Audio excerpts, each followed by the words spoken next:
Now, to discuss this, I'm joined by foreign policy expert Bolu Michael-Biyi. Thank you so much, Bolu, for joining us. Thank you for having me. Good evening. Good evening. So it seems Coup attempt is now shifting from West Africa to Central Africa, as we're seeing it. So what are the potential implications of this trend in the Democratic Republic of Congo for regional stability in Central Africa? And of course, we scale it down to Africa as a continent.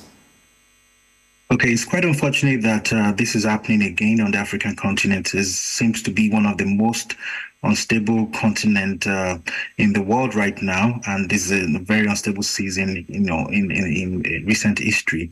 And there seems to be now from a wave from the West African region to the Central African region, and this may have been inspired by the success of the coup attempt or the coup in the West African region, being that this government, this coup, this military government seem to have successfully implemented their soft power tactics and have been kind of legitimized and are still in power, and it seems everything is going fine, have been accepted into the international community.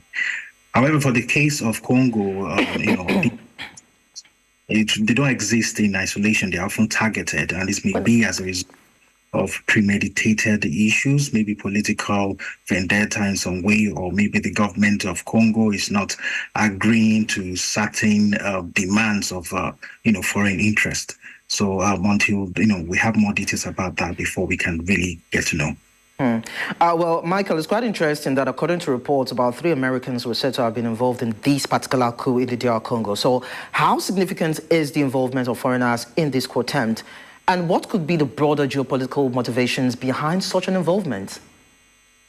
Well, it could be, it's likely that it's as a result of, the interest of the foreign powers not being met in a way, because it's also a sign that, the government of Congo is maybe weakening in a way, because there's no way that they would, have such strong security breach without an insider.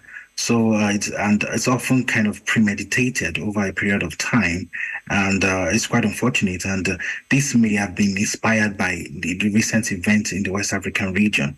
And these American citizens being used as tools to foil this kind of to carry out this coup attempt may just be as a result of their skill or expertise in terms of military ability. They may not actually be working for the American government. So till before we really know what the situation is in Congo.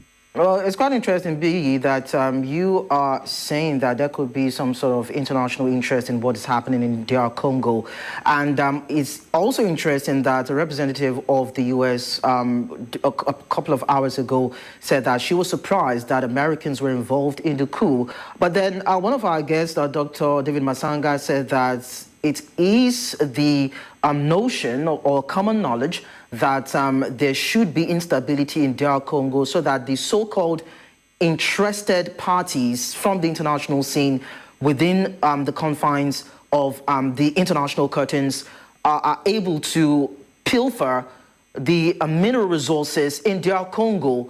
Of course, in the country, that helps them to steal the natural resources there. That is why you would have continued instability in the country. So tell me, are you surprised?